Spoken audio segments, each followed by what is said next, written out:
भागवत पुराण तथा विष्णु पुराण के अनुसार भगवान विष्णु के दूसरे अवतार कछुए के अवतार को माना जाता है।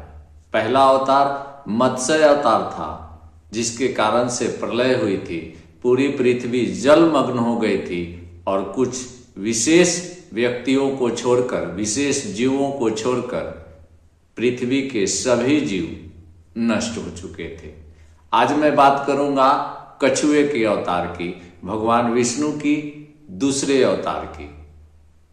जब समुद्र मंथन होने को था और मंदराचल पर्वत को समुद्र में डाला गया मथने के लिए, मथनी बनाकर वासुकी नाग को रस्सी के जगह इस्तेमाल करने लगा देवता और असुर, उस समय भगवान विष्णु ने कछुए का रूप धारण किया था।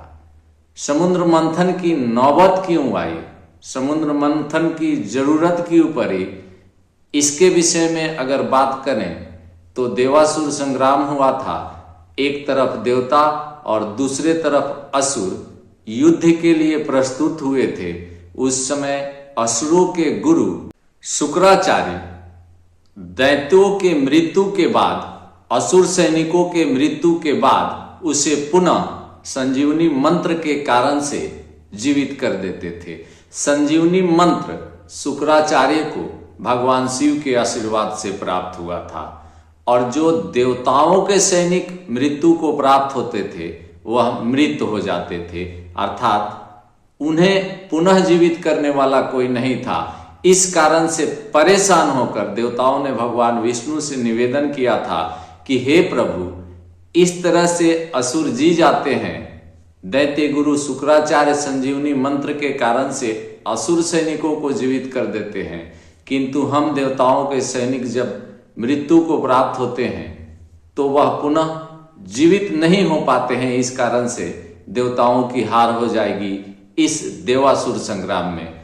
और भगवान विष्णु ने सलाह दिया था कि आप समुद्र मंथन कीजिए, जिसमें असुरों का सहयोग लेना आवश्यक है। बिना असुर के सहयोग को आपका समुद्र मंथन सफल नहीं होगा, इसलिए आप समुद्र मंथन कीजिए, उसमें से अमृत निकलेगा और जो अमृत पान करेगा वह अमर हो जाएगा, मरेगा नहीं। इस कारण से समुद्र मंथन हुआ था। और समुद्र मंथन जब हुआ, मंदराचल पर्वत को जब डाला गया समुद्र में, और मथने की प्रक्रिया में मंदराचल पर्वत अपने कील पर स्थिर नहीं हो पाता था, वह समुद्र के गहराइयों में चल जाता था।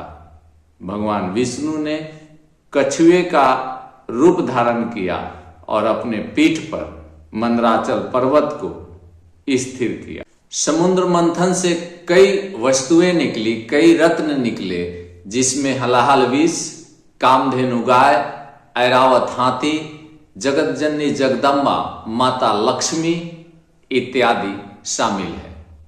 आप यहां पर यह भी ध्यान दें कि भगवान विष्णु का प्रथम अवतार जो मत्स्य अवतार था, पानी में हुआ था, अर्थात मछली पानी में रहती है, पानी में हुआ था और उस समय प्रलय हो गया था।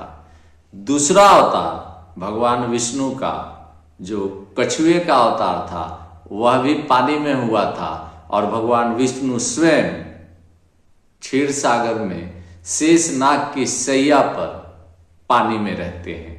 कछुए के अवतार को भगवान विष्णु के प्रमुख 10 अवतारों में माना जाता है, भगवान विष्णु के 10वें अवतार में माना जाता है। और कछुआ अपने स्थिर बुद्धि के लिए, दृढ़ निश्चय के लिए और अपने अंगों को अपने अंदर समेट लेने के लिए विख्यात है। कछुए से हमें यह सीख मिलती है कि अपने इंद्रियों पर अपना वश मजबूती के साथ रखना चाहिए, अर्थात जब जिस चीज की जरूरत हो, जिस शरीर के जिस अंग की जरूरत हो, उस पर नियंत्रण करना कछुए से हमें सीख लेनी चाहिए। इस वीडियो में इतना ही। अगले वीडियो तक मुझे इजाजत दें। जय श्री हरि विष्णु।